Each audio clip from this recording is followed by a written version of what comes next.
Welcome to the Boneyard with Steve Robertson. As always, I am your good friend and host, Steve Robertson. Here on the Hump Day edition of the Yard. Hope you're well wherever you are today. Hope things are going good. We have a college football weekend this weekend at Starkville, Mississippi. There are still thousands of tickets available. So if you're on the fence about coming or you're afraid you're going to have to pay too much, you can get them for face value through hellstate.com tickets. And there's still some lower bowl tickets available as well. So you're not going to be a sky dog unless you want to be. There was a time in my life I was a sky dog and I had a lot of fun up there. But the reality of it is you don't have to go out there and run the risk of getting scammed by something on Facebook or whatever. Because if you put out there you're looking for tickets, these bots are just going to inundate you with responses and saying they have some, and they usually don't. In addition to that, too, there's third-party vendors out there, and you have to pay, bigger prices. So if you want to come see Mississippi State take on Georgia this weekend, you can get tickets for face value through hellstate.com. I know everybody's looking for a deal or a hookup, and I've had people hit me up, want to know, Steve, do you have extra tickets? I don't.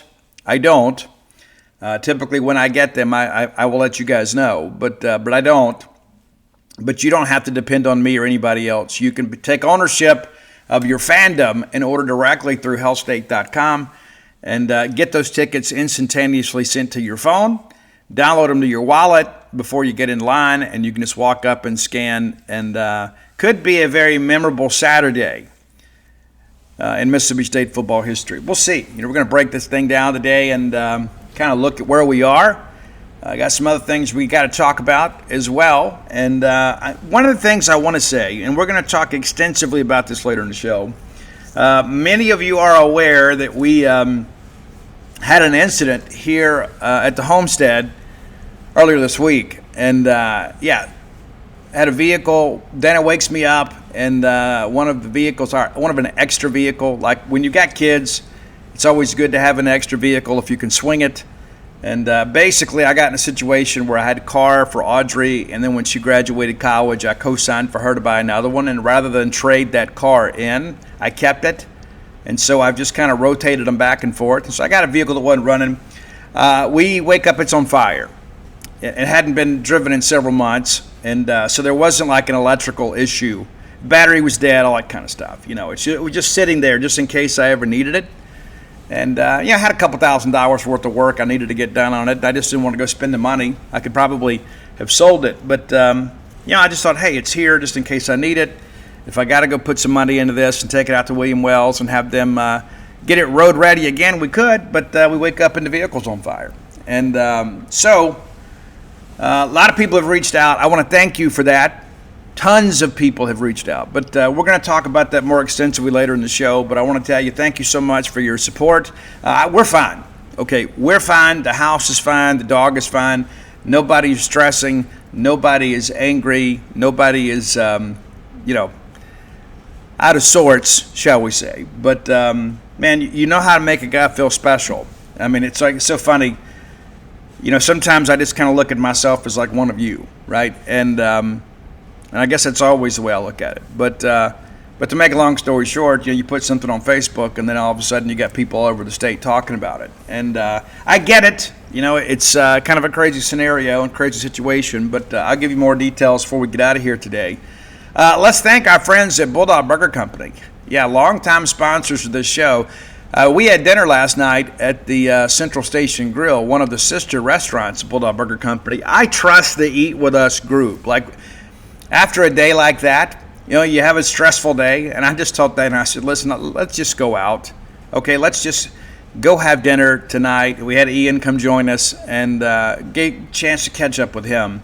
But the Eat With Us group has like always been there when I needed them, right? It's so crazy. The first thing that I think of when I tell that beautiful wife of mine, hey, let's don't worry about dinner, let's go out to eat, I immediately think about which one of the Eat With Us restaurants we're going to go. Right? I mean, that's just an automatic for me. It is. I love them, and I loved them long time before they were ever sponsors for this show, man. I mean, it's like I grew up coming to Harvey's. That was like synonymous with making a trip to Starkville. And And so I love them, and I love the fact that they've become such an institution in Mississippi State Bulldog fandom. They're a big part of Starkville. And, of course, one of the shining stars of the operations, Bulldog Burger Company. Yeah.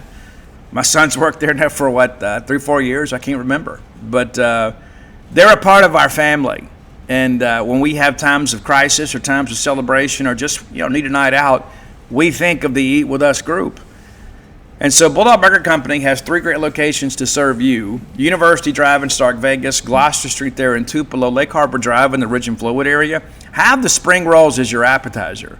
Some of you, I can tell, just by your Facebook and Instagram photos, or just something filters can't hide. You've let your spring roll intake kind of slip off. To be honest with you, kind of an embarrassing level. You need to upgrade your beauty care regimen and have those spring rolls because they will make you better looking. It's true. It'll change your disposition in the world too. Find your own favorites. If you're looking for something new, they always have something new. You can always ask about the specials. But one of the reasons we go to Bulldog Burger Company is there's just so many tried and true options on that menu. If you're a newbie, start with the Bulldog. You can't go wrong there. You can't. But if you want to branch out a little bit, maybe get the Smokehouse, the Bryant, the Lauren, the Freshman 15. There's a lot to choose from, for sure. Get that chocolate shake to go, too. You can ride that ride home with a smile. Bulldog Burger Company, the place where people go to meet. M-E-A-T. Okay, let's take our look at Georgia. And let's be honest with ourselves, okay? It's a great Georgia team. But they're not as dominant as they have been. And I think really, kind of 4 years into this, I think this in many respects is probably a byproduct of the portal. And what I mean by that is, and many of you thought about this, I give you credit, I'd list your names if I remembered all of them, but when the portal first started, people were like, this is going to stop teams like Alabama and Georgia from hoarding talent. And they've got tons of talent, don't get me wrong, but they used to have 4 and 5 stars, sitting on the bench. And now guys get there, and it's so much easier to facilitate a transfer. And it's like, hey, if I'm not going to play here, I'm going to transfer. I mean, look at Anthony Evans, right? Anthony was basically just a punt returner at Georgia. Just didn't do much. And now he's one of the most prolific receivers in the conference, if not the country, because he transferred to Mississippi State. If you didn't have the portal, Anthony Evans, chances are he's still at Georgia returning punts. It's helped him. It's been mutually beneficial, right? So let's just kind of see it for what it is. But I think when you look around this league and you look at the parity within the Southeastern Conference, I mean, guys, we grew up in this thing, right? Those of you from my generation remember, Alabama, Auburn, teams like that, they ran roughshod over everybody until they played each other. The margin of victory in this league between the haves and the want-to-haves was tremendous. You look at it this year, it's probably the greatest level of parity that we've had in the Southeastern Conference, at least in my lifetime, if not forever. Every game, for the most part, is very competitive. You just don't see a lot of it. And coaches are even talking about it. Like, hey, these games are all going down to the fourth quarter. And it's because there's been a leveling of the playing field when it comes to talent acquisition and retention. And so everybody hates the portal. I hate the portal, hate the portal, hate the portal. Oh my gosh, there's a walk-on that I didn't even know about. It's in the portal. I hate the portal. But then when you look now that we have 4 years of data to work with, and you look at the Southeastern Conference, we're more competitive as a league. That's the truth. That's what the numbers show this year. Now, we may have a reversal of trends next year. But this year, again, very evenly fought games. And the Alabamas and Georgias of the world are not immune from that. It's not just us that's having to play these ball games down to the final possession. It's Alabama and Georgia too. Let's take a look at Georgia. Now, they opened up, obviously, with the thunder and hurt of Marshall. And you remember all that craziness, Charles Huff leaves and all those kids get in the portal. So Marshall is basically in one of kind of a historic rebuild, right? And listen, I know who we're talking about. Obviously, we know the tragedy that happened, decades ago. But I don't think Marshall retained many players of significance. And you had some Bulldogs go up there too, because Marshall, hey, we got to find players. So they open up in Athens, and Georgia gets them 45-7. Now, I don't want you to feel too bad for Marshall this year, and not that we have anything against Marshall, but they've probably been better than many people expected. Listen, they're not challenging for anything, but they haven't just gone out there and embarrassed themselves, week to week to week. Guys, they're 4-4. Yeah, so they're two wins away from bowl eligibility, and got 4 games to get there, starting this weekend with James Madison. And so I just share that with you because this wasn't just a walk in the park. Now, granted, Georgia's always going to have a talent differential between them and Marshall, but it's a 45-7 game. The next week, they get Austin Peay and Chris Parson. Chris, of course, had beaten Middle Tennessee in week 1. Big win for the Governors. And while they didn't do much offensively, this game was somewhat competitive for a while. Georgia wins at 28-6. When's the last time that you saw Georgia with such a narrow margin of victory over an FCS team? Not very often, right? Well, then you get into league play. Georgia has to travel to Tennessee. That's always a great game, traditionally. It's 2 powers, within the Southeastern Conference. And I would suggest that for you, most of you guys, when you looked up in the first quarter, you said, you know what? Tennessee is fixing to run all over Georgia. It's 21-7 Volunteers after 1. Georgia makes it a game in the second to pull within 21-17. And it's kind of nip and tuck the rest of the way. Ends up going to overtime. Georgia wins at 44-41. And kind of had to make a desperation play late to force the overtime. But you probably were like, you know what, that you kind of expect that, Steve. It's 2 blue bloods within our league. Kind of makes sense. Well, then Alabama goes into Athens, and they get a dub, 24-21. So you start looking through this thing, and you're like, well, hey, wait a minute. What can we expect from Georgia this year? And I'm not sure we know. The only SEC game that Georgia has played that has been decided by more than 10 points this year came on October 4th when they beat Kentucky 35-14. That's the only one. And listen, Kentucky has been incredibly challenged offensively throughout the year. It's no surprise, but it's not a shock either to think that Kentucky only put up 14 points on the road in Athens. Then you've got the crazy game with Auburn. Georgia's down 10-0 at the right before the break. And the huge swing, obviously, with the fumble call there, or the non-fumble call, whatever however you view it. But it was all Georgia the rest of the way. Georgia wins at 20-10. And again, Auburn offensively has not been good. Georgia defensively been pretty good, but maybe not as dominant as they have been. And so again, you look at this, and a lot of people felt like, you know what? Auburn probably should have won this football game. And you go back and think about if they credit that fumble as a touchdown, guys, it's 17-0. It changes the complexity of that game without any question. Then Ole Miss goes into Athens, and I would suggest that everybody that probably roots for Ole Miss feels like they should have won this football game. And you look up here late, and Ole Miss is up, 35-28? You feel like this thing's over. Fourth quarter, 17-0 Georgia. And they win the game. And we were happy about it. We were happy. Because our 2 favorite teams are Mississippi State and whoever plays Ole Miss. But you got to give Ole Miss some credit. And again, I think this may be Lane Kiffin's best coaching job ever.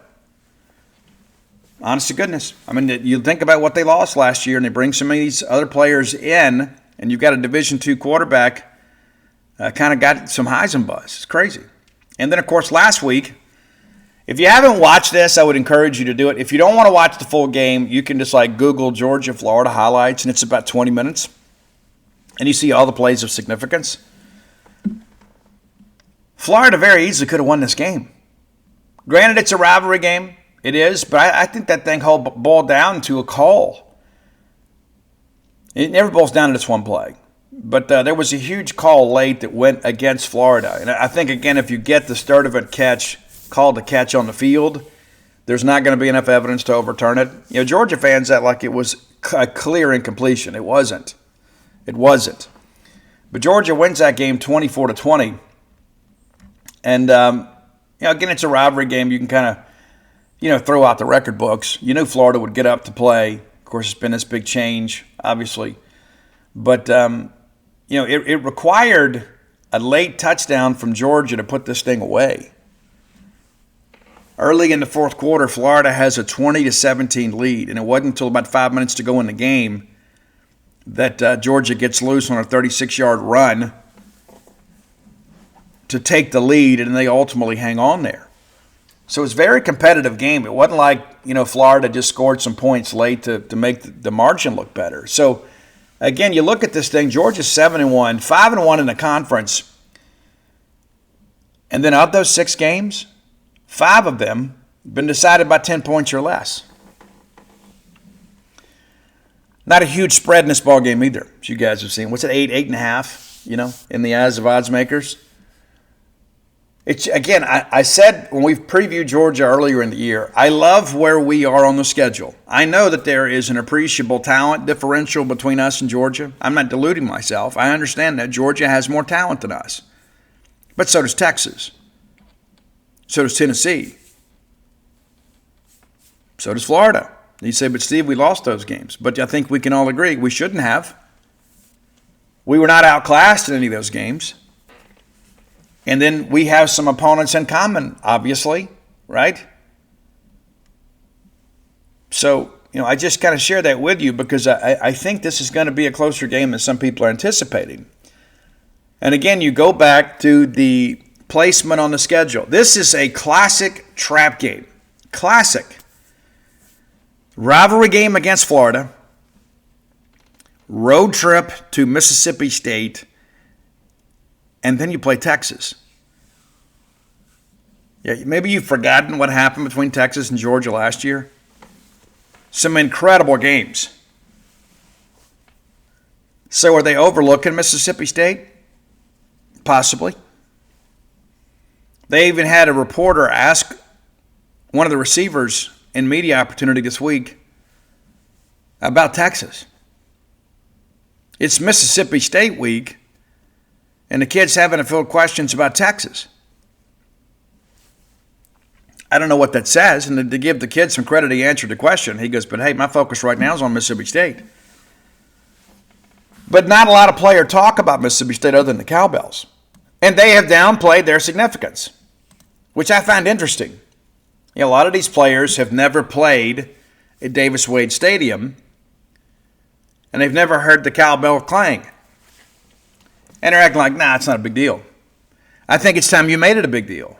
I think you as a Mississippi State fan should be somewhat offended by that. Let's make it a big deal. Get some tickets, get some bells, come to the game. We need you here. We do. And if something of significance happens, if we're able to pull this thing off, once you want to be able to say you were here, some will say it anyway.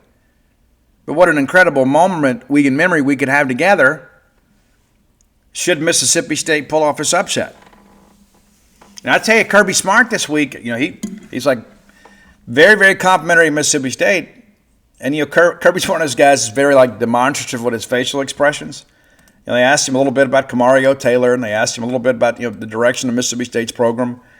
And we have his attention. We may not have the players' attention, but I believe we have Kirby Smart's attention. And I think Kirby Smart may be the best coach in college football right now. Certainly the best second-half coach. That staff does a tremendous job in the second half. We've been in a scenario here a few years ago where we kind of made it a game for a half and then couldn't do anything there in the second half. Maybe we've got a little more depth and a little better stamina. We'll see. Let's look inside the numbers here. Again, this Georgia team, great team. Great team. But again, not as dominant as they have been. All right, Gunnar Stockton's your quarterback. Of course, he's started all 8 games and had to play last year. Due to an injury. But 161 completions and 229 attempts, 12 touchdowns against just a pair of interceptions. So ball security's been good. 70.3 is your completion percentage. A lot of measured throws. There's a lot of eye candy. There's some tight end outs. They swing it out to the running backs. They will take a shot every now and again, for sure, but it's not like what you might expect. You know, we should have won that game out there in 2020. You guys know it. Still burns the fires, doesn't it? You know. It's true. We had 46 players went out there and should have won the game. All right, Stockton, 1,776 yards and averaging 222, which, hey, considering that they want to run the football, and I suspect that'll be a big part of their game plan. It's like, let's go run the football and kind of control the clock a little bit. Just manage the game and get out of here with a dub and get on to Texas. I suspect that's going to be the case. I think they're going to come out absolutely looking to run the football. I don't think you're going to see a lot of three-man fronts from State this week. And I mean 3 and drop 8 like we showed last week against Arkansas. Looking at the running game, looking at the running game here, the Chauncey Bowens, the hero of the game against Florida, he had the game-winning score, but they do it really by committee in many respects. Chauncey Bowens leads the team with 446 yards. And you say, well, Steve, that's not a significant number. Well, Nate Frazier is right behind him with 394. And then Gunnar Stockton is the third leading rusher with 290. And then Dwight Phillips Jr. has got a $149. And he's played in all the 8 games too. So it's not like he's just, playing in mop-up time. But, they're doing it by committee. I mean, Bowens, the leading rusher, is averaging 55 yards a game. But I do think they will be very committed to running the football. I don't think there's any question about it. I think the State secondary, too, is starting to get some respect around the league. And it's not just Kelly Jones. We didn't get turnover last week. Still won the ball game. But big test this week is Zachariah Branch comes in, one of the more talented receivers that we'll face, and we face some very good ones. I mean, you guys know Wingo and obviously Brazil, but Zachariah Branch is a 5'2", basically slot receiver transferred in from USC. He's out of Vegas, Bishop Gorman. A 5'10 junior, $180. So he's going to be in the slot a lot. And they're going to be looking to kind of get matchups that are advantageous to him. So we're going to need Brylin Lanier to play well. Really going to need him to play well. Not sure what to expect from Jerron Manning yet. I'm told it'll be a decision made later in the week. I think the same is for Albert Reese. You kind of wait and see how the week goes. The availability report will be out tonight, and I suspect both of those guys will be listed as questionable. We'll see. But I don't expect any issue with Brylin Lanier. And there's always somebody that pops up, something happens in practice or whatever. But, I think when you work through all this, this is an offense, I think, for Georgia that is efficient, but maybe not as explosive as they have been. And we talk about Branch. 8 games this year, 45 catches, 474 yards, and averaging, 59 yards a game. Got a couple touchdowns. But they're using him a lot, kind of in the crossing game and try to get him in space, so not maybe what you'd expect ordinarily from a Georgia offense. Now, Georgia will be without their second leading receiver, Colby Young, the balance of the season. He got hurt in the Ole Miss game, broke a leg, didn't play last week. And when I give you these numbers, you're going to say, well, that's peculiar, Steve. He's the second leading receiver with 23 catches and 1 touchdown. We're talking Colby Young. And so, again, you kind of look at this and see how balanced they've been offensively. But when you lose a guy like him that has kind of become the Robin to Zachariah Branch's Batman, it changes things. And I think you saw some of that last week against Florida. When you don't have one of your top 2 receivers, it's going to change the dynamic of your offense. There's really no ifs, ands, or buts about it. Dylan Bell's got 17 grabs for 189 yards and just kind of the 1 touchdown there. But, again, when I look at this team on tape, as I've mentioned a couple times, the talent differential is maybe not what it once was. And then you have one of their more talented players out. It's an equalizer in many respects. Again, they've only thrown 13 touchdown passes this year. But you don't have that receiver you look at, and there's not a George Pickens, on this team. There's not that one guy you look at and say, this guy could absolutely kill us. Now, Zachariah Branchie is great, don't get me wrong. But I don't know that he's a guy that you can, build an offense around. Now, defensively, again, this group's been good, but we've played some really good defenses this year. No ifs, ands, or buts about it. C.J. Allen leads the team with 69 tackles. Very nice. 3 pass breakups, a quarterback hurry, a couple forced fumbles, a fumble recovery. He gets after it. Raylan Wilson, second on the team with 48 tackles. K.J. Bolden, 37. And he's a guy that gets a lot of buzz. Dalen Everett's got 28. C.J. Allen's got 5.5 TFLs, too. 3 sacks. And what's interesting about this Georgia team, and again, I think this, again, is a product of the portal. Guys, Georgia's got 8 sacks this year. And we've played a lot of teams this year that historically have been elite pass rushers. Georgia probably leads that pack, but not happening. It's true. Now, granted, we have had to patchwork it up on the offensive line a few times, so we have probably aided in some teams kind of getting right a little bit, and I'm not self-loathing, okay? We've had some injuries on the offensive line. It's well documented, right? And so there have been some teams that have struggled a little bit that have found a little measure of success. We've got to hold up this week for sure. The availability report will be out, sooner rather than later, this evening. But, Kyron Jones, the very talented safety, has been out the last couple of games. We don't expect him to play. He's got 24 tackles this year. Chris Cole, a linebacker for them, got banged up against Florida. He has 4 TFLs, including 3 sacks. They do expect him to play, but, it's not the same, right? He's a little bit banged up. Everybody's a little bit banged up this time of year. So that'll just kind of be something to watch. And then I'm looking to make sure I get the numbers here. But they also had defensive lineman, I guess it's Jordan Hall that's out. Anyway, they've got a defensive lineman, and you'll see availability report tonight. They had 3 injuries on defense, 1 at every level last week. The defensive lineman out, linebacker expected to go, and they had, a safety. And again, I'm kind of doing it. DeMello Jones. DeMello Jones got banged up last week. I think his was the elbow, and Cole and Jordan's were both knees. So it'll be interesting to kind of take a look and see what Georgia has available. Kirby Smart said on Monday that he's got a banged up football team. There's no ifs, ands, or buts about that. Everybody, that's where the depth. We talk about parity. See, the football season's long, and the team with the most depth and the most talent typically wins. That's why it's important to accrue talent. And then all of a sudden, when you see that depth, and in some respects that talent eroded because of the portal, you get situations like this where injuries are more impactful. Georgia averaging 32.5 points a game, allowing just 19, almost 20.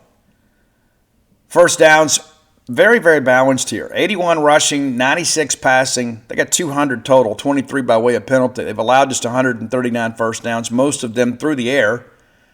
As a team, they've rushed 1,591 yards, allowing 852. We got to go out there and run the football. And we had some success running the football against them last year. We got to do it this year.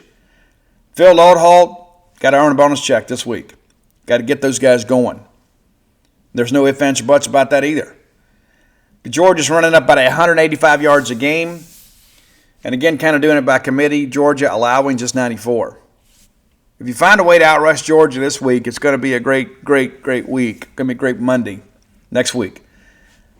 No ifs, ands, or buts about it. I think I've said that 5 times now. I'll do my best to change that. I don't like repetitive phrasing in writing or in speaking, but it happens.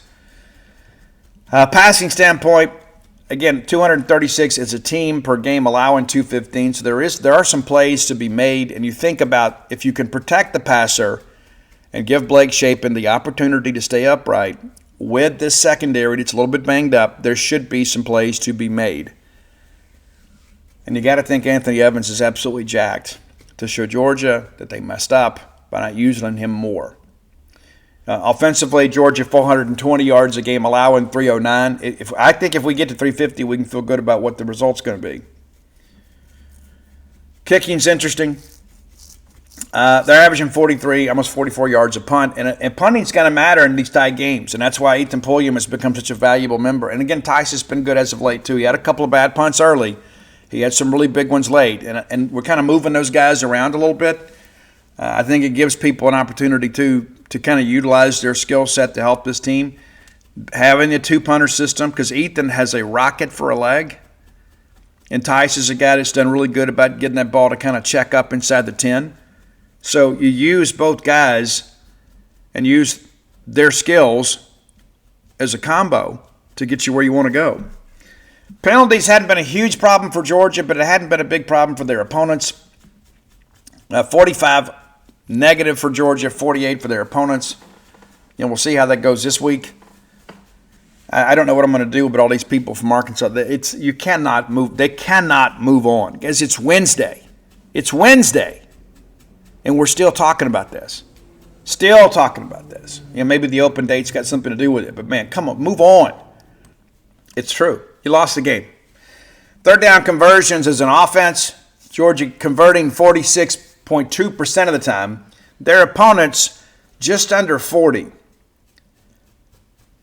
7 points makes a differential here. But, guys, 42 out of 107. It's incredible how close these numbers really are. Georgia's had 106 third downs. Their opponents have had 107. Georgia's converted 49. Their opponents 42. So maybe we can make some plays on third down.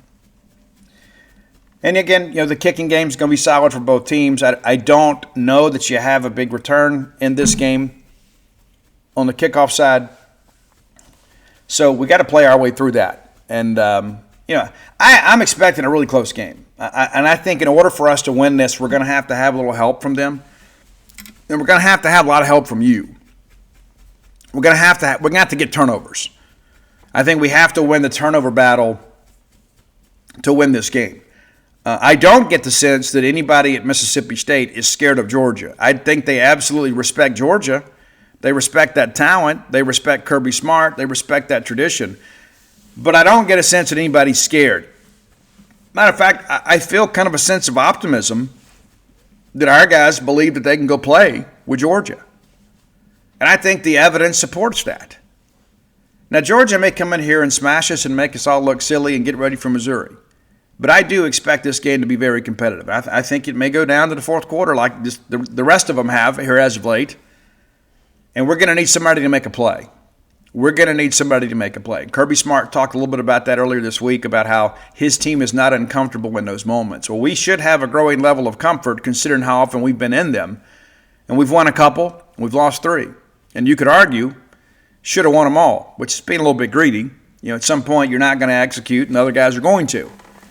But we ought to be awfully comfortable, because we have been in these situations now 5 times this year where it basically goes down to the final possession of the game. And we're going to be at home. So we need you to be here with us. I know it's easier to watch some TV, but again, tickets are available, and we encourage you to come out and be a part of what could be a very historic day at Davis-Wade Stadium. All right, time for our close with Blair, player of the day. And it's got to be a good one, right? It has to be a good one, because, we're going to need some people to really step up and make big plays for us. Guys, we're going to go with Nick Mitchell today. I think there's going to be a lot of opportunities for players to make plays against that Georgia run game. We're going to need some people to fit gaps. Your closer, Blair, player of the day, is brought to you by Blair Chandler himself. 601-500-2344. Again, 601-500-2344. Save that number on your phone. Just put mortgage guy. Make it simple. It's like, I got a mortgage guy. Yeah, now you do, right? You do. You got a mortgage guy now, right? You need people. You got people. You never know when life's going to throw you a curveball, right? You may have a relationship change, a job change. You just never know what's going to happen. You need a mortgage guy. Well, you got one. You do. CloseWithBlair.com. That's the home where you can find all the information and benefits you need. Yeah, it's true. 25 years of experience in this industry. Listen, nobody stays in a meat grinder of an industry like mortgage loan origination by accident. Blair gets things done. He can be your advocate with underwriting. He's a Mississippi State guy through and through. Has season tickets in multiple sports. Has a place here in town. But you don't have to be a Bulldog to frequent his services. He doesn't discriminate, man. Doesn't matter who you cheer for. Blair Chandler could be the answer to your mortgage issues. Whether you're looking for your first home, your next home, or your retirement home, Blair Chandler, the only name to know in mortgage loan origination. So I really believe that Georgia's going to come out and try to run the football. Gunnar Stockton, of course, a part of that too. It's interesting too. Nave Sanders did a great job as a spy last week. Probably his most extensive action as a Bulldog. I think we found a niche role for him. And maybe he's a factor in this thing too. But I think by and large, you've got to prove that you can stop the run against Georgia to have a chance to win. I don't think there's any questions about it. Guys, Levy scored 31 against Georgia last year with a true freshman quarterback. You get a few stops out there, it could be interesting. And again, I think if we're honest with ourselves, this Georgia team, not as good as last year. This Mississippi State team is better than last year. But we're going to need to make some stops on defense to make this thing interesting. And again, we need you here. We do. We need you here. Because imagine if we win and you don't make the trip. Right? Pack the car, bring the kids, take the picture, put it on Instagram and Facebook and say, man, we were here. We're not going to go out and print bumper stickers. I don't even know if they do those anymore. But the reality of it is you never know when you're going to get a chance to make a special memory. We may get killed in this game. We may. But what if we win? Don't you want to be here? Go to hellstate.com/tickets and get yours today. All right, time for today's top 10 list. As always, brought to you by Calido Guitars. That's Calido. Calido. It just rolls right off the tongue, man. Calido Guitars. It's your guitar shop. They specialize in stringed instruments and do an incredible job. I have an Ibanez Steve Vass Signature Edition from Calido Guitars. We've got other Boneyard listeners that have frequented that place and got a Joe Sat sale out of it, a Joe Satriani signature model. And it doesn't matter, even if you don't know who Steve Vai and Joe Satriani are, you know what guitar playing is. And maybe you've always wanted to try it. Maybe you've got that young rocker in your life that maybe they got a pawn shop guitar to start with. It's time to upgrade, and you don't have to break the bank to do it. Visit CalidoGuitars.com. I got a promo code for you. And it's not just like, a storefront type thing, right? It's not just like an internet thing. There's actually a real store. You can visit it in Lake Jackson, Texas. It's run by Bulldogs. How cool is that? Promo code is BSR. You know it well. You can use it in person, over the phone. You can use it online. And you may have some special, accommodations. You may have some questions, and it's good to call, right? But the promo code gets you a 10% discount. No sales tax, unless you live in the state of Texas. No shipping. And then they're going to make a 5% donation to the Bulldog Excellence Fund based on your purchase price. What more incentive do you need? Well, I'll tell you, name brand instruments, quality service, expertise, and they're going to walk you through it before, during, and after the sale. It's incredible, man. I've got a beautiful guitar from them. It is a beautiful instrument. It is the best instrument I've ever had in my life, and I'm so grateful for it. So proud to partner with Calido Guitars, and they're going to be with us, man, for a while. Yeah, they just re-upped again. So it's been a mutually beneficial partnership, and I cannot recommend them enough. And I love getting the testimonials from some of you, like, Steve, you're right. These guys at Calido Guitars do an incredible job. They do. It's not just like buying something online, then a box shows up one day. If you got some specifications you need to meet, if you're a seasoned guitar player, they can do that for you because they're guitar players too. And if you got a guitar player in your family and you're thinking, you know what, maybe that's a great Christmas gift, you may get a kiss out of it, now's the time to make a move. It is. And use all that promo code BSR. It entitles you to all this great savings. And, of course, making Mississippi State a more competitive athletic department, one guitar at a time. So if you need electric, acoustic, classical instrumentation, you can find name brand instruments at a discounted price through our friends at Calido Guitars. Okay, I'm so jacked to do this one. I'm so jacked to do this one. I stumbled upon this. That's the one thing that I love about the reels and social media, because I do a lot of music stuff, and when new stuff comes out, it shows up on my algorithm, right? It's like, hey, here we are. That's the benefit of it, because, if you ever watch, one video, it's like somebody says, hey, check this thing out. Next, like your algorithm's like ruined for 24 hours. Like if somebody sends you a Pee Wee Herman video and you watch it in its entirety, you're going to have a string of them. And I got nothing against Pee Wee. Nothing. But that's what happens. But because I look at so much rock stuff, I get a lot of rock stuff fed back to me. And I missed it, guys. I missed it. Late last month, the Bad Company tribute album came out. And it's not just like a tribute thing. Bad Company is part of the recording. It's Paul Rodgers, the whole group. And they collaborated with some artists of different genres and covered some great Bad Company classics. So here are my top 10, and there's only 10 songs on this album. Again, released October 24th. It's Can't Get Enough, a tribute to Bad Company. You're going to love this. I mean, if you like Bad Company at all, you're going to love this.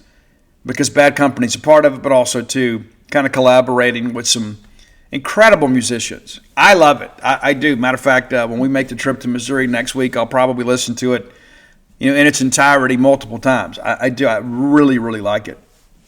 So here we go. Number 10, it's the track Bad Company. Now, they collaborated with Charlie Crockett here. I think it's kind of an odd pairing, okay? And I think Charlie Crockett has some talent for what he does. But Bad Company, and maybe it's because like the Five Finger Death Punch version came out a few years ago and it kind of beefed it up a little bit. It's my least favorite of the album. Now, I love this track Bad Company. And I think the original version is nearly flawless. I think this one kind of misses the mark just a little bit. Number 9, and they collaborated with one of my favorite bands.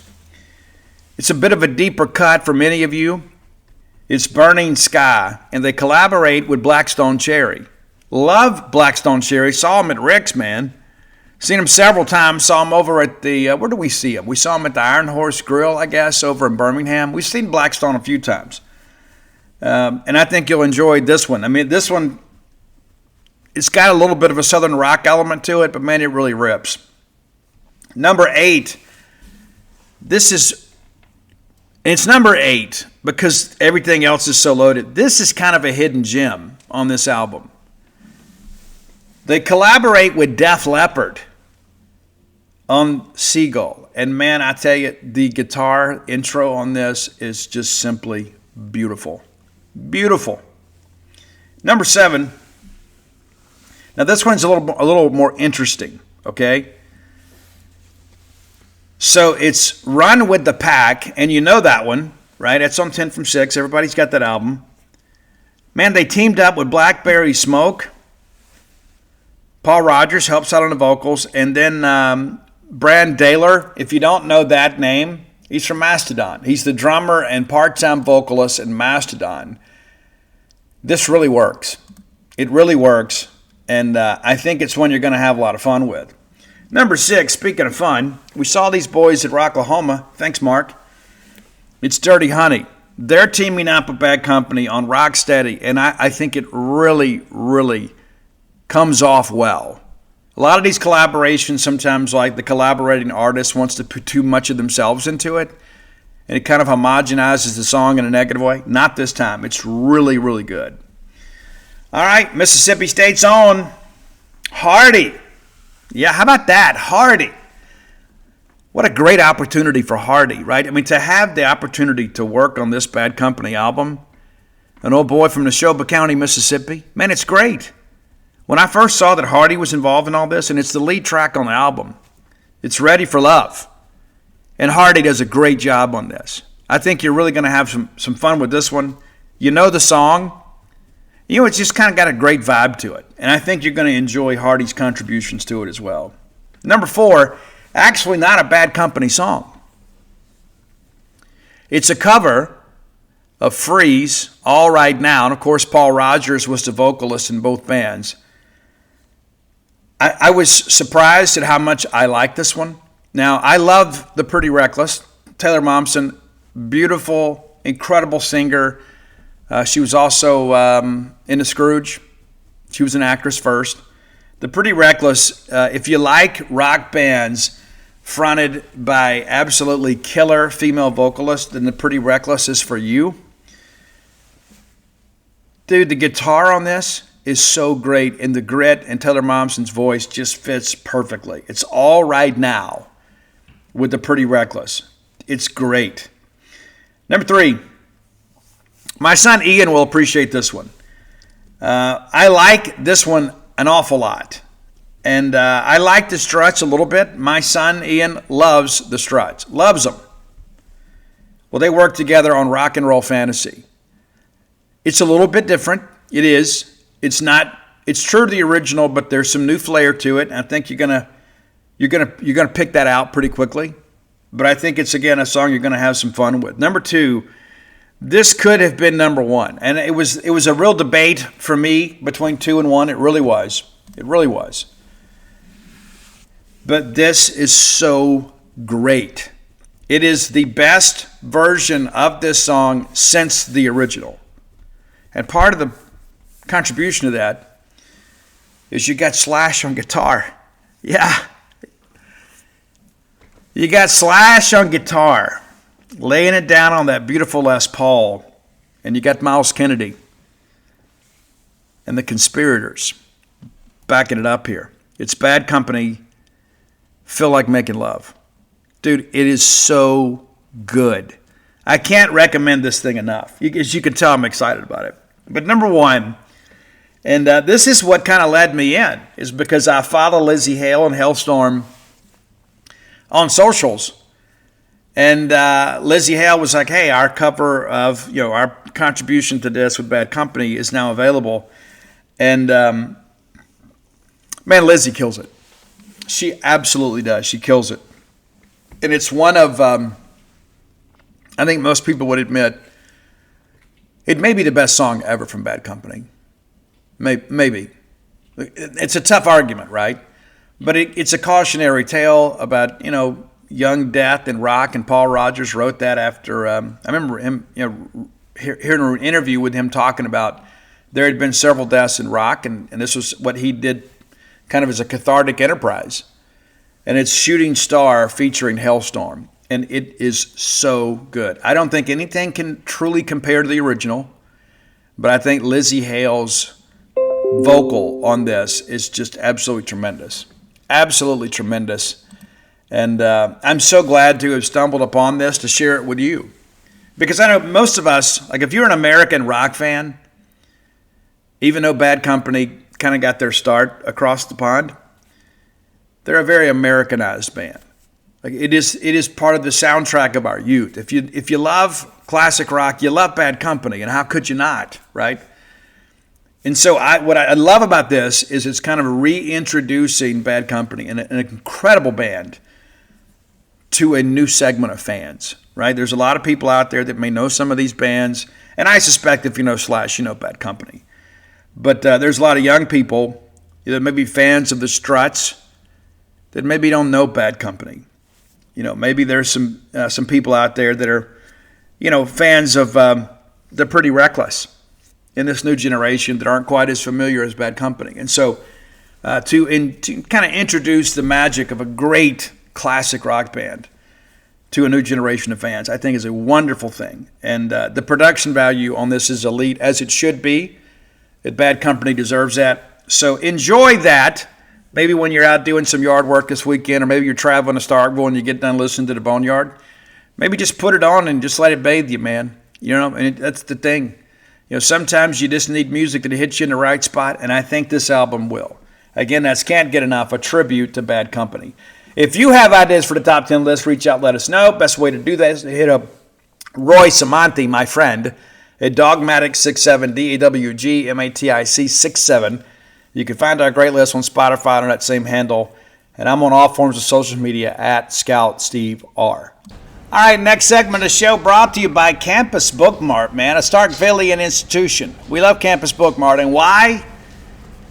They have the things we want. Yeah, it's true. Next time you're in town, stop by and see their smiling faces, whether you're looking for apparel, gift ideas. Christmas is coming up. Yeah, I don't want to make it crazy, Mom. It's November 5th. Don't wait to Black Friday. You can go ahead and take advantage of some great savings now. Visit Campus Bookmart online at campusbookmart.net. And by being a loyal Boneyard listener, we'll give you a phrase that pays. That is BSR, which stands for Beautiful Steve Robertson. That gets you free shipping on all orders over $75. Any order less than 75 bones, absolutely incomplete.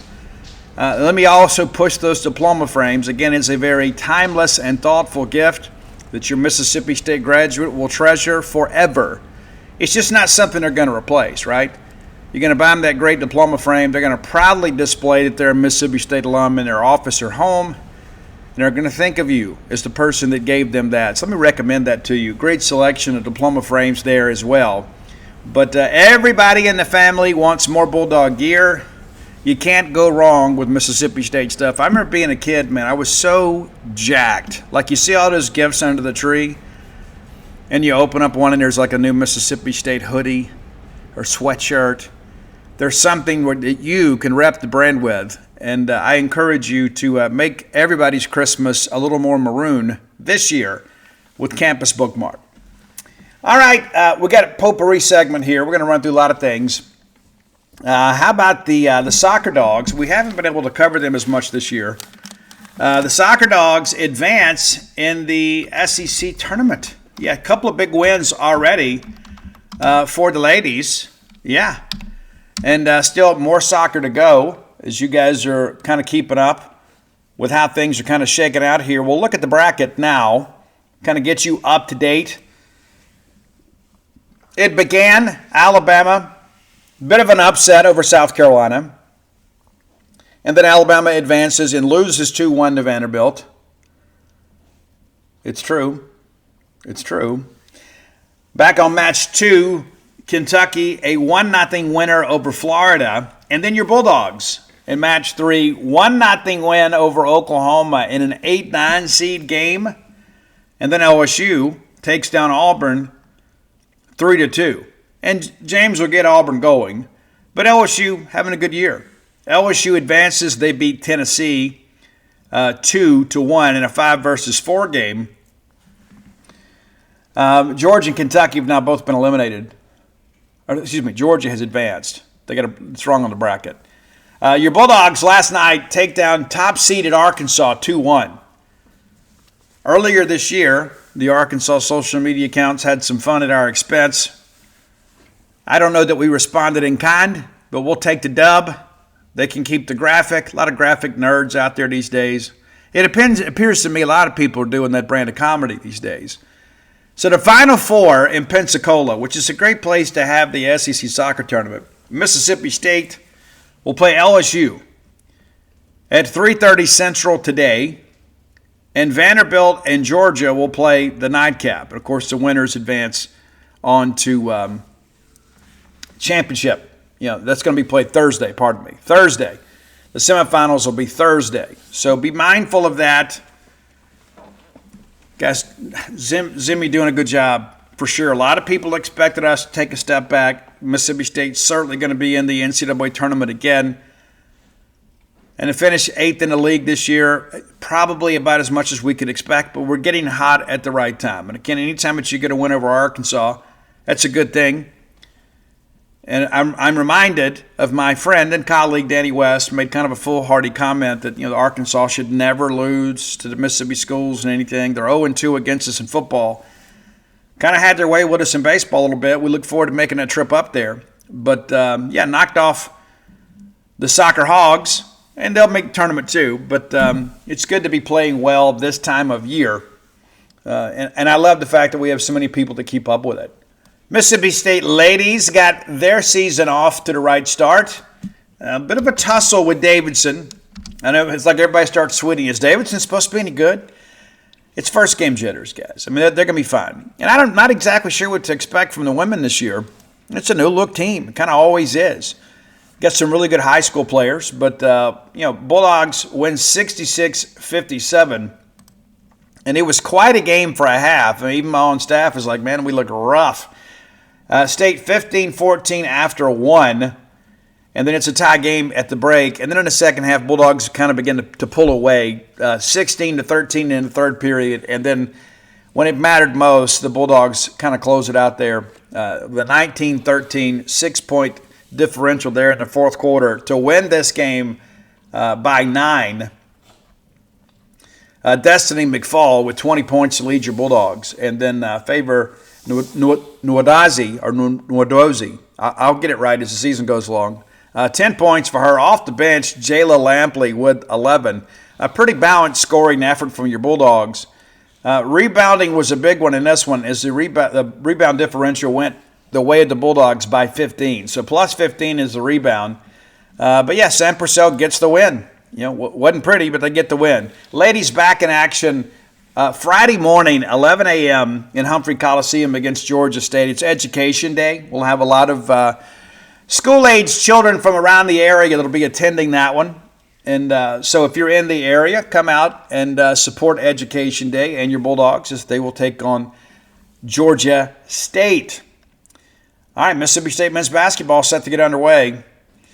A lot of people, I get the sense among our fan base that a lot of you are like me. You maybe are a little more optimistic than perhaps some other people are about this basketball team.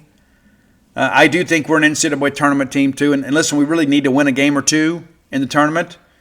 Is this a Final Four team? I don't think anybody's ready to project that. Are they a Sweet 16 team? I don't know about that either. I'd love for that to be the case, and that's going to depend on the matchups. But the first step towards an NCAA tournament run comes tonight at 8 p.m. against North Alabama. There's really no point in previewing the game. State should win this game somewhat handily. But if you're in town tonight, come by and enjoy the ball game. We'll go by the coaches show first and then kind of go from there. And many of you will watch on TV. That'll be on the SEC Network. You can stream through the Mississippi State, hellstate.com, and kind of get a few things there, or you can watch the game on the ESPN app. But if you want to keep up with live stats or whatever, and you can go right there to Hell State and just click watch, and it'll kind of guide you the rest of the way. Many of you already have this process down pat, pretty well. But a lot of good things that are happening for sure. And, we expect a big win tonight. Now, Friday night, we're going to have the Diamond Dog Classic. Several players return. I'm told there's going to be about 150, 175 Diamond Dog alums that are going to be in town. Many are participating in the game. Not all of them are. There's a lot of others who are just going to come and just kind of, shake hands and just kind of celebrate Mississippi State baseball. And I think that's an important aspect of this, another NIL opportunity for Mississippi State. And talked to some other folks, too. They were like, hey, it's just interesting, too, that there's just so much going on with Bulldog baseball. You did the Bananas thing. That was a big NIL climbing opportunity for us. Great night. And then, of course, now we've got the Bulldog Classic, or Diamond Dog Classic. Another good opportunity, for us to kind of put this thing together. And anytime that we can grab some third-party dollars and put it in the NIL coffers, it's a good thing. And it's interesting. I saw an interview earlier with Tony Vitello just kind of talking about, the landscape of NIL and with rev share and things like that. Of course, Tony now the coach of the Giants. Events like these allow Mississippi State to put some distance between ourselves and some of our recruiting competition. Now, granted, we sell a ton of tickets. We do. All that goes into the same revenue sharing bucket. But opportunities like this don't come along. And I think it speaks well for Zach Selman and the administration to say, you know what, hey, we went out and made a huge commitment to baseball. We got to help pay for it. So rather than just ask for money, and we've done that too, but we're going to give you some events that we think are going to be very important, things that you'll enjoy, that'll also raise funds. That's one of the reasons that we did Rock Vegas. Years ago now, it seems. We did Rock Vegas because everybody was out there asking to donate. And I thought, you know what, hey, rather than just have some people donate, what if we put together a rock show? And now you're beginning to learn that we're going to start using the Humphrey Coliseum again for concerts. Now, I've seen some cool bands over the years at Humphrey Coliseum. We hadn't done it, and to be honest with you, I think it's a dereliction of duty in many respects. But to be able to bring concerts back to the Mississippi State campus, and I mean real concerts, okay? Real concerts to the Humphrey Coliseum is a great use of a facility that has kind of been underutilized. So I like what Zach Selman is doing in that respect. Again, you can go out and you can, go to dinner with big-time donors, and there's a lot of people out there with discretionary income, and you can say, hey, we need this, and there are a lot of people that have been incredibly generous to Mississippi State, but if you want to get the rank-and-file fans involved here, you got to have some events and not just ask them for money. Many of you have done a great job just being monthly contributors through all this stuff, but I like what we're doing. I'm eager to see what the concert schedule looks like. Years ago, I recommended this during the Dan Mullen era. I said, you know what we need to do? This is back, of course, when we had official visits in January. This is what we should do. Every official visit weekend, you have a concert. Every weekend. You want to get recruits to come visit Mississippi State and have a timeless experience? You want people to choose Mississippi State as a visiting location over another school? You got to get them on campus. But let's give them some incentives. And so back in those days, we had basically 3 weekends in January. And I was like, hey, one weekend do a rock show, one weekend do maybe a rap and R&B show, and then one weekend do a country show. And in those weekends, you can kind of pick and choose which of the kids kind of fit that weekend. Like Wes Ray, you're going to bring Wes up, maybe when you got Hank Jr. on stage. You know what I'm saying? That's an example. But, this is something that we've discussed for a long time, and I'm glad to see it come to fruition. Now, it's going to be kind of spaced out throughout the year, and one of the things that I think is great is we can have some summer concerts and kind of bring some additional revenue to the greater Starkville area. It makes a lot of sense for us to do that. So, Zach Selman doing some big things that maybe he's not always getting credit for. And I think it's a great thing for us to just kind of have an opportunity to get on the show and illustrate the fact that we're doing innovative things and not just begging for money. We got to do our fair share of begging too. But when you can give people something in exchange for that, then that's a great thing. That's a win for everybody. Mississippi State wins, Starkville wins, you win. Because you want to contribute, right? I mean, you do, but you need a little incentive at times. And I think this is an important aspect of things. There's just so much more that we can do, but I'm glad to see that we are out there. Really, in some respects, you say it's cutting edge, but it's kind of been low-hanging fruit, and we just hadn't done a good job with it. And Zach Selman, of course, has now aligned Mississippi State with one of the premier booking agencies in the country to ensure that we get access. I'm sure there's going to be a lot of country. I'm sure there will be. But, guys, we saw Whitesnake. We saw Whitesnake at the Hump. Been some classic artists that have spent time at Humphrey Coliseum. And there's a lot of things that we can do to generate more revenue. And, one of the things that we talk about, like the poor old states, and we got a lot of them. And we got a lot of them in this younger generation, too. They're poor old states and just not very old. But I believe Mississippi State is capable of amazing things. I don't think we have to look back. I don't think we have to be, and I'll kind of liken it to this. There was a discussion I had with John Cohen some time ago. And listen, I'm always careful how I say certain things because I don't want to step on well-intended toes, okay? But at one time we decided to dress up the entrance to the Sill Center, the Sill Complex. And so we have our trophies out there. And rather than have like great trophy cases or something, we had these pressboard curio cabinets. And God bless whoever gave them to us, okay? But it wasn't exactly what we needed. It did not have the pop that we needed. And for days and days and days, I'd walk in there and I would see that our staff wasn't cleaning those curio cabinets. I mean, the quality of the cabinets weren't great, but they're ours. We got to take care of them. And I would walk by there and walk by there. And I said, man, somebody can't pass a rag on this. I wanted to just get the Windex and do it myself.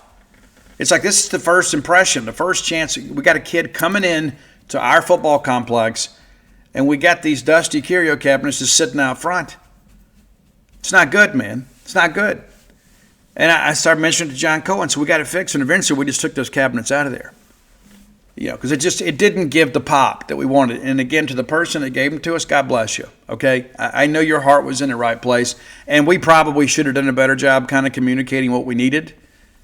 But sometimes in the past, in my lifetime, it's like we don't have the right level of expectations. Like if somebody's willing to give it to us, we're like, hey, this is great. Okay, cool. And then we find a way to make it work because we don't want to hurt anybody's feelings, but it's not sufficient. It's not indicative of what we want as a university or an athletics department.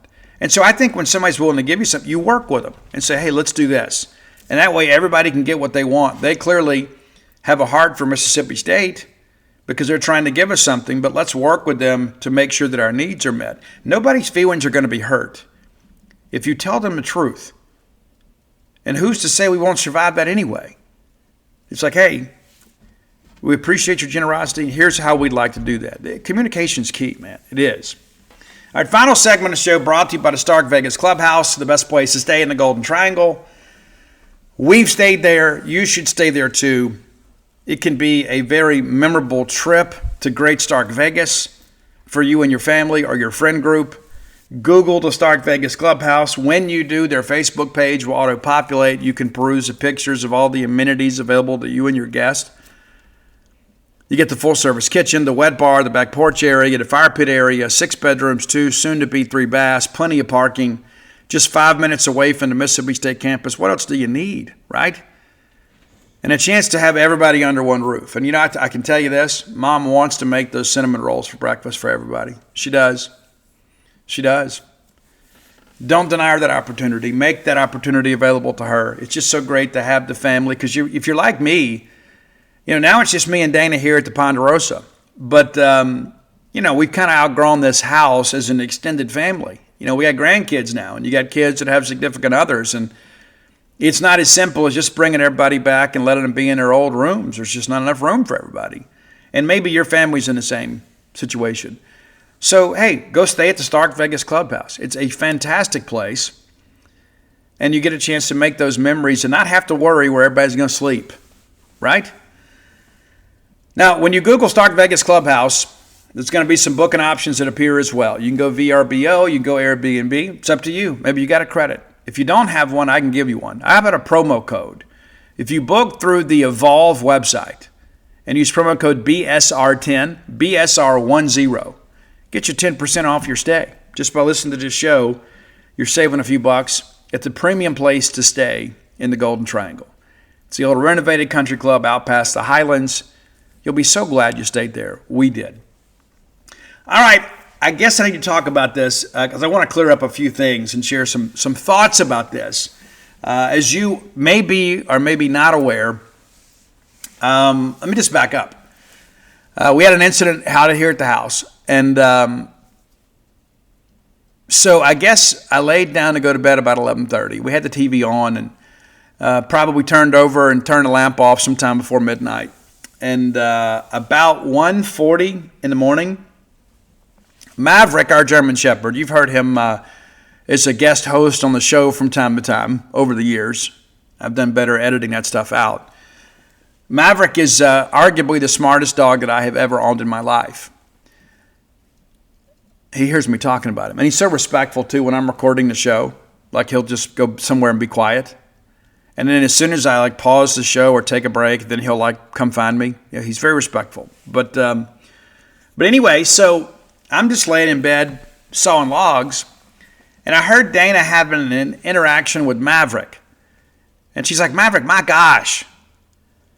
And what he had done, and sometimes he jumps up into bed with us and watches a little TV. But what he does, once we turn the lamps off and kind of settle in for bed, he heads downstairs like he's on night watch or something. It's interesting how he's done that. But he comes upstairs, and he is pawing at her to get her to wake up. Now, it hadn't been too terribly long since he had his last bathroom break, right? And so she's thinking, okay, maybe he's sick to his stomach or something. So she gets up to bring him out, and she comes outside, and she said as soon as she got downstairs, she could see this red and orange glow through the windows. And our son's SUV, that he doesn't drive anymore, that doesn't run anymore, was on fire. And it's very unsettling. So, of course, she runs back upstairs, and she says, Ian's car is on fire. Now, Ian has another car. So my immediate reaction is that Ian has been in an accident somewhere, but something's not right, and that his current vehicle is on fire. And I'll go into dad mode. Like I'm thinking, I got to get my shoes on. I got to find out where he is. I got to go fix it. I got to go take care of my kid, right? And then immediately she says, no, it's here. And so I'm a little confused. And then I finally figure out she's talking about the SUV that's probably sat there for about 6 months. It doesn't even have insurance on it, right? Because as soon as, let me back up just a little bit here.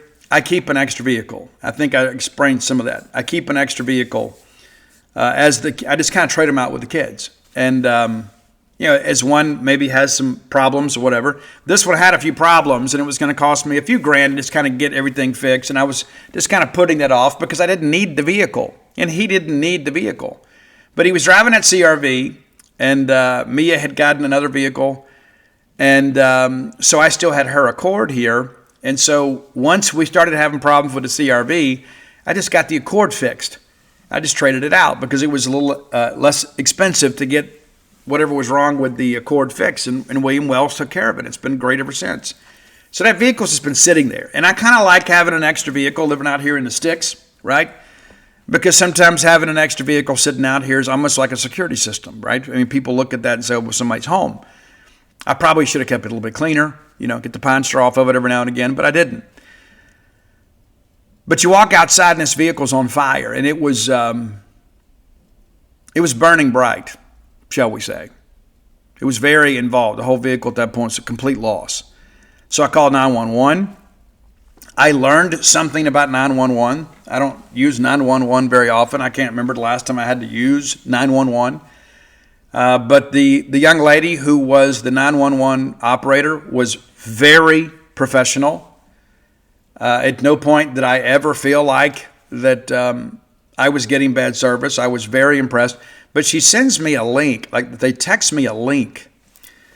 And then you click the link, and then you allow them to access your camera, and you can show the 911 operator what's happening.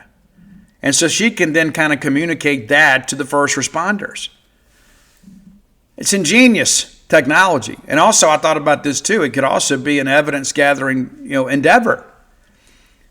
And so I'm sitting there, and all of a sudden I realize that the fire is kind of spreading more towards the propane tank. And I wasn't quite sure what to do. I was like, do I just hand Dana the phone and go do this? And I just like, hey, babe, the fire's going there. Can you get, and then she immediately goes and grabs, the garden hose and kind of dampens all that out there. And it got to be about 2 feet away from the propane tank.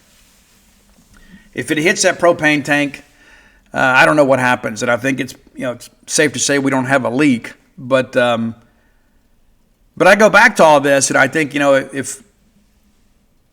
if my dog had not woken up Dana, we would have just kind of slept right through that, and there could have been a real tragedy. So I'm very grateful to Maverick, who hears me call his name and looks at me. But very grateful to him for being as smart as he is and taking the efforts. And like everybody's like, oh, this dog is a hero. And I think that's probably fair. Because if the fire ignited that propane, I don't know what would have happened. I don't know. Maybe you know, but I don't know. I don't know what could have happened to me and Dana in our home. I don't know. So the Oktibbeha County Sheriff's Department shows up. We live out here in the sticks. I did not get the young lady's name. The first two arrive. Extremely professional. She parks kind of away and walks her way up. And I don't know this for sure, but it appeared to me like she had her weapon drawn and a flashlight. And that's smart, right? I mean, you don't know what you're getting into. We didn't know what was going on. Another deputy arrives. The volunteer fire department shows up, and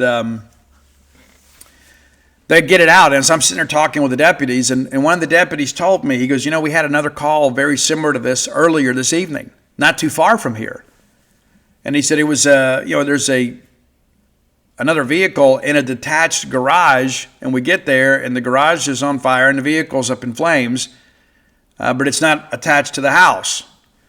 And he goes, I don't believe in coincidences. I'm just saying these may be related. They may be, they may not be. And I think he said that too, because I think he was trying to suggest that maybe we weren't targeted, if that makes sense, that something else happened. And then yesterday I found out there's another car fire in Starkville. And so I don't know what's going on with any of that. I don't know if we have a serial arsonist or if it is all just a coincidence. And I'm not a big fan of that, of believing in coincidences. But one of the firefighters was speaking to another one after they got the vehicle put out. And it wasn't speaking to me, but I heard him. And he says it looks like an accelerant was used. And that's very unsettling to hear. Now, of course, he's just speculating, right? I don't know if he's a fire investigator or just a guy that is part of the volunteer fire department, right? It may be. I don't know. But that's what he said. And after going out in the light of day and looking at the vehicle, I can kind of see where you might think that. I mean, again, I'm no fire expert, right? But nevertheless, we are safe. We are unshaken. We are settled. I would suspect that my extended family is more upset about this than I am. And that's not to say that I wasn't angry. I was very angry. But when you take some time to kind of consider not just the possibilities, but also what is, right? What is, right? And so I got a vehicle out of here with no insurance on it that doesn't run, that I really wasn't ready to put the money in. And so my loss in that respect is minimal. But the loss that you feel is just the intrusion of it, right? That somebody came on my property. Whether they knew it was my property or not, I don't know, right? It could just be completely random. We live out here in the sticks. And I guess if there was some firebug out there that wanted to enjoy that, they have the cover of the wilderness, But we're okay. We're okay. Dogs are okay. House is okay. But the support from you all has been tremendous. And I want that to really kind of be the headline of all of this. I've heard from people, and I joke with people all the time, and this may sound a little bit haughty, and I don't mean for it to. There are a lot of people that can raise a stink, but I could raise an army.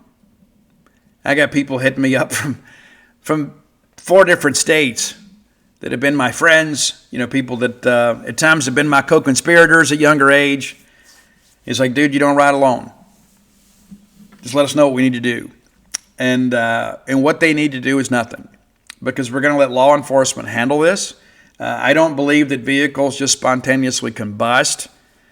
There was no lightning in the area. I mean, I'm not naive, but I don't believe this is like a targeted attack. Okay, and maybe I'm being naive, but I don't believe that, especially with these other things happening of similar nature. And I've had some people say, hey, well, Hugh Freeze got fired. Stop. Okay, just stop. Stop. Stop. It's got nothing to do with it. I had people hit me up. I bet some Ole Miss fan did it. Stop. Stop. There's no need for any of that. I don't believe that. Okay, and so you shouldn't believe that. I don't think it has anything to do with college football or athletics or Hugh Freeze or anything. I think it's really unfair, honestly, even though maybe you're trying to help, to kind of cast aspersions at other people and other groups. I just don't believe that. In my heart, and of course I've prayed about this, I really believe this was a random thing. And maybe I'm being naive, but I don't believe it has anything to do with Hugh Freeze getting fired at Auburn. I don't think Hugh Freeze ever really thinks about me, right? Why would I have anything to do with him getting fired at Auburn? It's all about his own offense, So no, I don't think there's anything to do with any of that, and I don't want to be a party to any of that. I don't want anybody advocating on my behalf of what they think is the right thing to do to cast aspersions. We're just going to let law enforcement do their thing, and they may never catch anybody. They may not. It may just be something we have to live with. But I'm not going to live in fear. I'm not going to be a person that every time I leave to go on a road trip, I'm going to worry about my property. I'm not doing it. I'm not going to live that way. I'm not. God has got me. And that's one of the things that life has shown me, right? And so when it happens, at first you're just really concerned. And then as the fire begins to be extinguished, you get angry. You do. You get in the flesh, as my grandfather used to say, former Congregational Methodist minister. He said, always be careful not to get in the flesh, right? Live in the spirit, don't get in the flesh. But I can tell you, when I'm sitting out there talking to those deputies, I'm very much in the flesh. And I'm thinking about, if I ever found out who did this, and then as I began to think about the rest of that, I'm not going to jackpot myself. I'm not going to do that. I'm going to let law enforcement handle this. I got all these people that hit me up, and because they know, right? They know the pre-Boneyard, the pre-Jeans page, Steve. They know that I'm a person that is very vindictive. I'm a person that likes to seek revenge, but I have changed a lot since those days. I have matured. I have 3 grandchildren in Arkansas that I want to see grow up in person, and I want to see them have great things. And there are people that I'm going to love with all my heart that haven't even been born yet. And so that matters more to me than something like this. And even if it was something with malicious intent of a personal nature, I'm not going to respond in kind. Now, I will tell you this. If you come on my property with ill intent and I see you, it's going to be a different deal, right? It's going to be a much different deal if I feel there is an imminent threat to me or my family on my property. And I think all of you would probably feel the same. And I think the difference between me and a lot of people is that I would not be scared to act. I will put you down for king and for country. But my hope is to avoid all of that, right? Every bit of it. I just want to live my life, continue to cover Mississippi State, and do a great job for you guys as best I can. And like this morning, and God love her, man, my mom is just worried to death. And messaged me this morning that anything happened to your house last night. And that's the thing, too. Like, that's the collateral damage that happens with stuff like that. No matter how you're doing, you're forced to kind of talk about it all the time. And that's one of the reasons I decided to address this on the show. Number one, I want to make you aware. But number two, I want to make you know that we're good. Okay? We're great. We're good. I mean, we're not – I slept like a baby last night. And I was mentally exhausted. I couldn't wait to get in bed. Because as you can imagine, after this happens, your adrenaline is just surging. It's not a restful sleep. And then I had to get up at like 7 a.m. and do radio. So I was exhausted all day yesterday. And then you're kind of forced to talk about it because people care and they love you. And you feel a sense of obligation. And so I spent the balance of the day yesterday. I got to work a little bit. And not enough. But I worked and I was like, I just need to get onto this. But yeah, so then you're constantly having to relive it and repeat all this stuff. And, people call. And finally, I just got to the point, I'm not taking any more phone calls. I'm happy to text because I can copy and paste if I need to. But I've had a lot of people that have reached out that are a lot more concerned about this than I am. And I can just tell you, I don't have all the facts. I don't. I have very little, But I just think it's important for us to have some interaction about this stuff. And I have also had some people send me some screenshots that people are celebrating this. And I just want to tell you, you can live your life how you want to, right? I'm not going to respond to any of that stuff. And if you somehow think that me and my wife deserve that over a college football thing, then you're a lesser person than you should be, So, but yeah, it's interesting too. And I've all these other people. It's like, oh, you always find out who has your back at times like these. And that's true to a certain respect. But there's a lot of other people that have my back that I didn't hear from yesterday. And I know some of them are just like, dude, I wanted to give it a day or two because I'm that way sometimes too. But, protect your family at all costs, right? But I'm very, very grateful that I live here. And I'm grateful to have all of you as supporters. And I cannot say enough about how quickly the Oktibbeha County Sheriff's Department and the fire department responded. And again, this dog of mine's got to get some extra treats. And some people called me yesterday and said, "Dude, they had to write a story about this. Maverick deserves to be commended as a hero because you may have saved your life. And that may be true. I don't know. But I'm grateful that he's my dog, and I'm grateful that he's here, and I'm grateful that my wife has a sense of security knowing that he is here. And I love dogs. As you guys know, I've got 4 now. We did have a family of 5, but we have 4 now. And I have another one that you have heard click-clacking on the floor over the years with her long nails. No matter how much you trim them, they always grow back. She's very girly. But, she's into the later stages of life. And I've had to kind of deal with that as of late, as we talked about. She's doing better now. But, she's 11. And dogs don't live long enough, as we all know. But, I'm a dog person. I am, and I always have been. And a part of that, too, is just because of the relationship you have with them, but also, too, it's just like, and I told this to Daniel yesterday. I said, this is why I like having a big dog. This is why.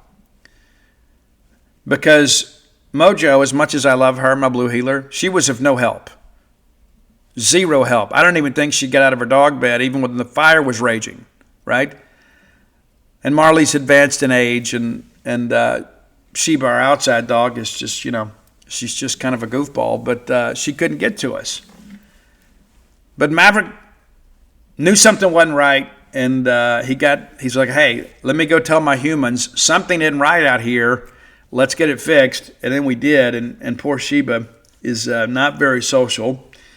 And she was terrified and lives outside all the time. And when Dana goes out to see about everything, she runs in the house. And then I was panicking when I couldn't find her outside, and I was afraid that something had happened to her in the middle of this incident.